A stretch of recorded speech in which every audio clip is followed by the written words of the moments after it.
आज हम बात करेंगे टू नेशन थ्योरी यानी द्विराष्ट्रीय सिद्धांत की बात करेंगे। भारत में मजहब के नाम पर राजनीति शुरू हुई थी 1905 में और 1905 के बंगाल विभाजन से मुस्लिम बहुल इलाके को लेकर पूर्वी बंगाल बनाया गया और हिंदू बहुल इलाका जो है पश्चिम बंगाल बना। और इस फैसले के विरोध में राष्ट्रवादी नेताओं ने स्वदेशी आंदोलन छेड़ दिया, जबकि ज्यादातर मुस्लिम नेता बंगाल विभाजन के समर्थन में थे। और इस सियासी जद्दोजहद के बीच दिसंबर 1906 ईस्वी में मुस्लिम लीग की स्थापना भी होती है।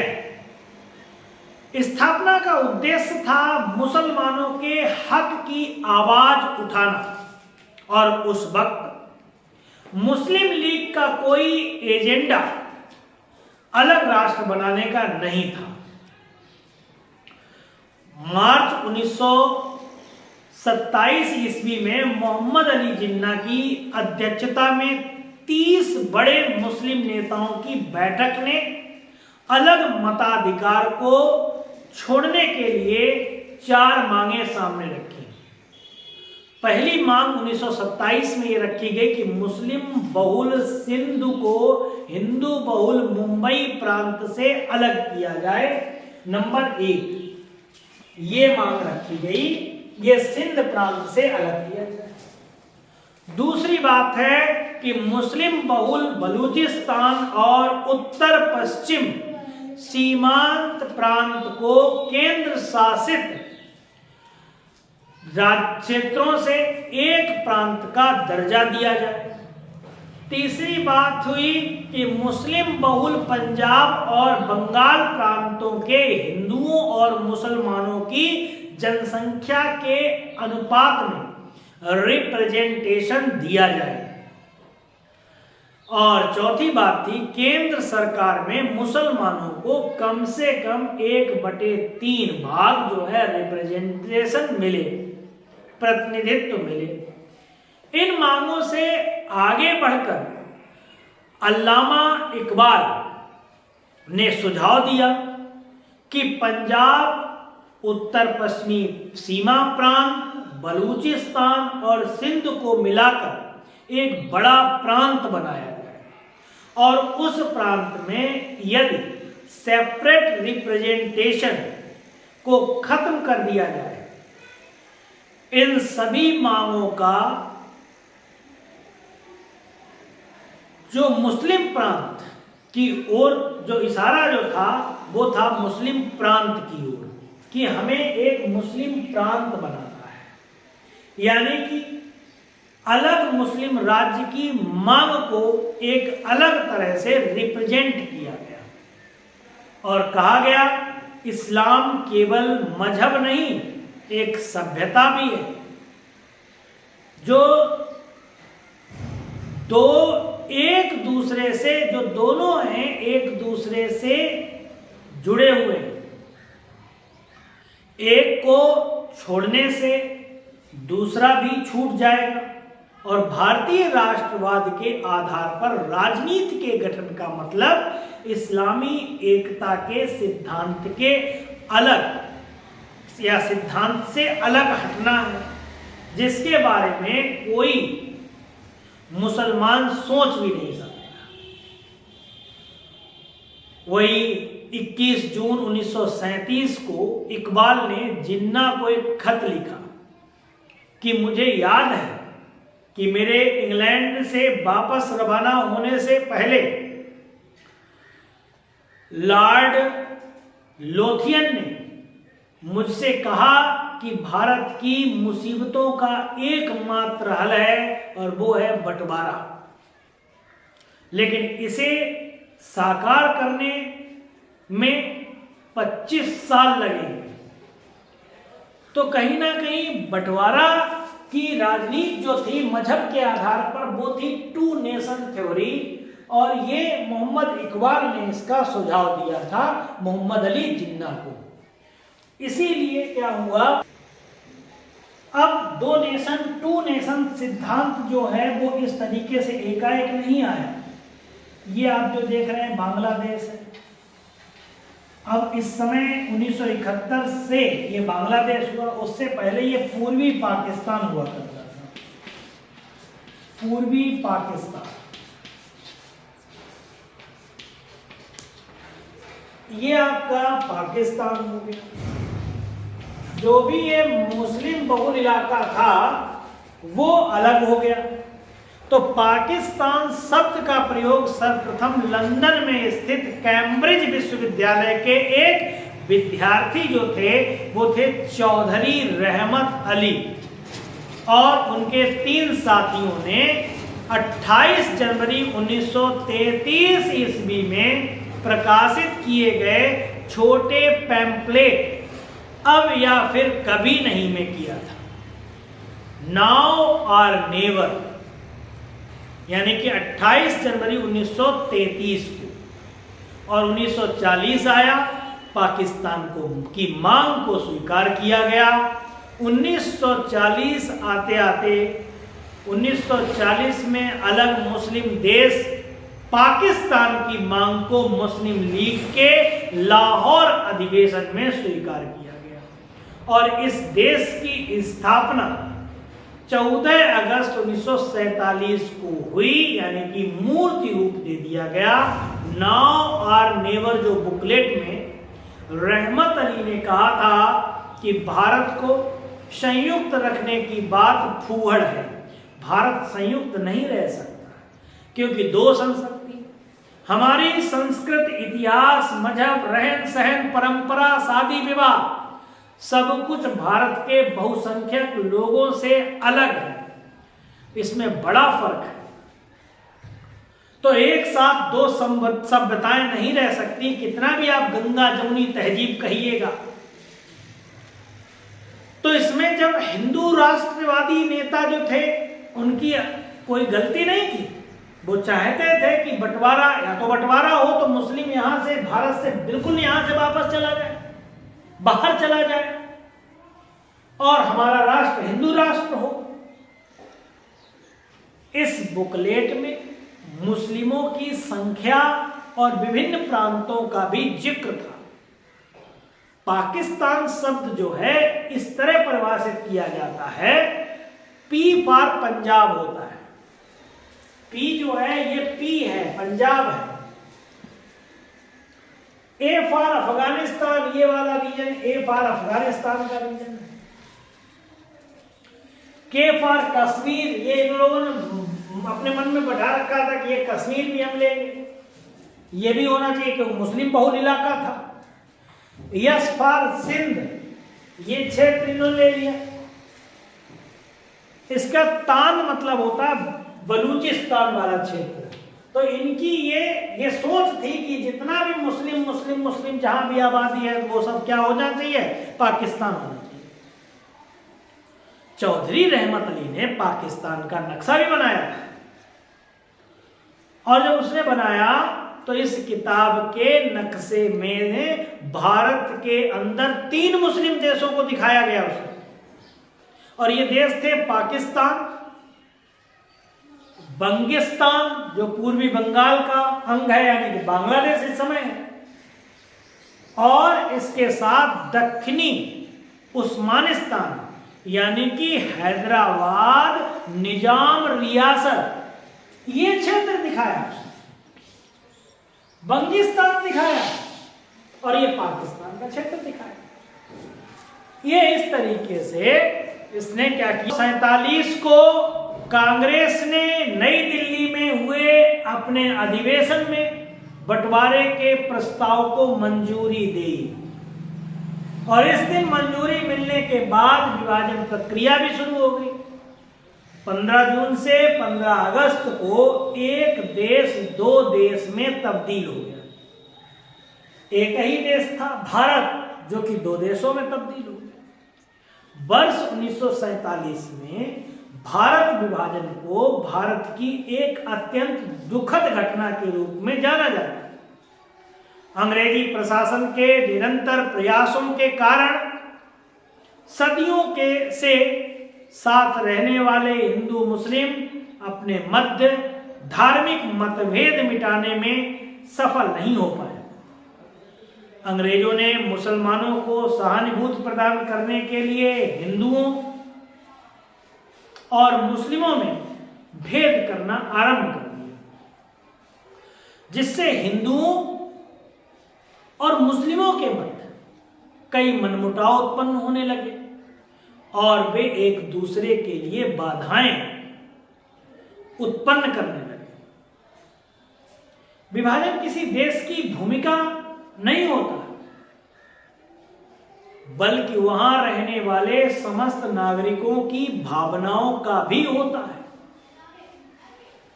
इसका मतलब विभाजन भूमिका नहीं है, यहां की भावनाओं, यहां के नागरिकों की भावनाओं का भी बंटवारा होता है। लॉर्ड माउंटबेटन ने भारत आकर यह अनुभव किया कि कांग्रेस एक संयुक्त भारत का निर्माण और मुस्लिम लीग विभाजन चाहती है। कांग्रेस और मुस्लिम लीग दोनों में समझौता कराना असंभव है। एक तरफ मुस्लिम लीग है जो मुस्लिम राष्ट्र की मांग कर रही है, एक तरफ कांग्रेस है जो कह रही है भैया हिंदू मुस्लिम एक साथ रहो, लेकिन नहीं हो पा रहा है। वहीं महात्मा गांधी द्वारा भारत विभाजन का विरोध किया गया, इसलिए माउंटबेटन ने पंडित नेहरू और सरदार पटेल ने बेगुनाहों की हत्या व उन पर अत्याचारों से अच्छा है कि पाकिस्तान की स्थापना करना ही सही समझा। उन्होंने कहा यहां पर बेगुनाहों की हत्या हो रही है, निर्मम हत्या हो रही है, ट्रेनें कटी हुई आ रही है। अंततः माउंटबेटन द्वारा दोनों की सहमति प्राप्त करते हुए 3 जून 1947 को भारत विभाजन की योजना प्रकाशित कर दिया गया, जिसे माउंटबेटन योजना के नाम से भी जाना जाता है। इसी को मनवाटन योजना भी कहा जाता है। माउंटबेटन को हमारे वृद्ध लोग मनवाटन कहा करते थे। 1947 भारत विभाजन के प्रमुख कारण क्या रहे? तो पहला कारण रहा है सांप्रदायिक दंगे। खिलाफत आंदोलन व असहयोग आंदोलन समाप्त होने के बाद देश में सांप्रदायिक दंगे तेजी से बढ़ने लगे और जिसका सबसे बड़ा उदाहरण था मोपला विद्रोह, जिसने हिंदू और मुस्लिम सांप्रदायिकता में एक चिंगारी का काम किया था, जिसके चलते 1927 ईस्वी में हिंदू और मुस्लिम उपद्रव ने एक भयानक रूप धारण किया था। हिंदू और मुस्लिम सांप्रदायिकता ने इन दोनों के मध्य विरोध की भावना उत्पन्न करते हुए एकता का अंत कर दिया। मुस्लिम लीग की प्रांतीय सरकारें भी उपद्रवियों की मदद कर रही थी। राष्ट्रीयकरण था या यही कारण था कि अंतरिम सरकारों या सरकारें भी उन दंगों को रोक नहीं पाई। जब नहीं रोक पाई तो मुस्लिम लीग की स्थापना जो होती है, मुस्लिम लीग नेताओं ने शिमला प्रतिनिधिमंडल के दौरान एक केंद्रीय मुस्लिम लीग की स्थापना करने का निर्णय लिया और 30 दिसंबर 1906 को अखिल भारतीय मुस्लिम लीग का गठन किया और इसका प्रमुख उद्देश्य था मुसलमानों के हितों की रक्षा करना। इनको लगने लगा था कि मुस्लिमों की बात कोई नहीं सुनता है। मुस्लिम लीग द्वारा पाकिस्तान की प्राप्ति के लिए जो है सीधी कार्रवाई शुरू करके सांप्रदायिक दंगों का सहारा लिया गया। इन सांप्रदायिक दंगों को रोकने के लिए कई जो सांप्रदायिक हत्याओं को रोकने के लिए या विभाजन को रोकने के लिए कोई और विकल्प नहीं रहा। वर्ष 1930 में सर मोहम्मद इकबाल, जो कि पाकिस्तान जो मुस्लिम लीग की सभापति भी थे, ने भाषणों में यह कहा कि मुस्लिम हितों की रक्षा के लिए एक पृथक राज्य की स्थापना करना अनिवार्य है। इकबाल ने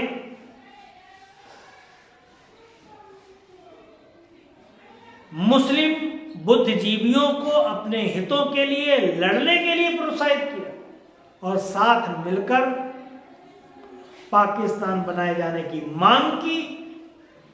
पाकिस्तान शब्द का सर्वप्रथम प्रयोग लंदन में स्थित कैम्ब्रिज विश्वविद्यालय के रहमत अली ने जनवरी 1933 में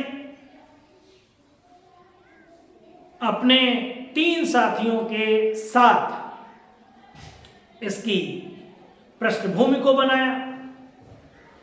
फिर ये पाकिस्तान बन गया, ठीक है, अब बन के तैयार हो गया, बंटवारा भी हो गया, सब कुछ हो गया। लेकिन भारत ने क्या किया? भारत ने यहां पर हिंदुओं का भी स्वागत किया। हिंदू तो है ही, मुस्लिमों को भी ठीक है भाई आप नहीं जाओ। हमने यहां पर क्या की? दया दिखाई, जिसका आज भी खामियाजा हिंदुस्तान भुगत रहा है। मुस्लिम कहीं ना कहीं यहां से आवाज उठाने लगते हैं, विरोध करते हैं, अरे हमने पनाह दी है आपको, नहीं जाते आप पाकिस्तान। जहां मुस्लिम बाहुल्य क्षेत्र था वहां जाते, क्योंकि आपके आका जो जिन्ना है उन्होंने तो ये योजना ही बना ली कि हमें पाकिस्तान चाहिए, मुस्लिम अलग चाहिए हमें। फिर यहां क्या है? लेकिन भारत का एक बड़ा दिल है। आज मुस्लिम वो आंख दिखाने की कोशिश करते हैं। तो वर्ष 1947 ईस्वी से लेकर 1991-92 तक भारत की विकास दर पाकिस्तान के मुकाबले आधी रहती थी, क्योंकि अब यहां पे क्या है? भारत से पिछड़ा है पाकिस्तान, जबकि इसकी मदद तो अमेरिका भी कर रहा था खुले तौर पर। लेकिन हमारे यहां भारत के 1991 में तत्कालीन वित्त मंत्री रहे हैं मनमोहन सिंह जी, जो इनका निधन हो चुका है इस समय, के द्वारा किए गए आर्थिक सुधारों के बाद भारत की विकास की रफ्तार पाकिस्तान से बहुत आगे निकल गया। वर्ल्ड बैंक के मुताबिक पाकिस्तान की विकास दर 2% के आसपास रहने का अनुमान जाहिर किया गया। वहीं भारत की विकास दर जो है 8.7 से भी बढ़ा के दिखाया गया। पाकिस्तान के भारत से पिछड़ने की वजह बताते हुए फारूक सलीम जो हैं उन्होंने बताते हैं वो कि पाकिस्तान राष्ट्र पर सबसे बड़ा बोझ पाकिस्तान की सरकार खुद ही है। सरकार के स्वामित्व वाले जो उद्यम हैं, जो उद्योग धंधे हैं या जो भी संस्थाएं हैं, वो नुकसान में है। पाकिस्तान सरकार 195 उद्यम चलाती है। इनमें पाकिस्तान स्टील है, PIA है, पाकिस्तान रेलवे है, इन पर भारी खर्च होता है।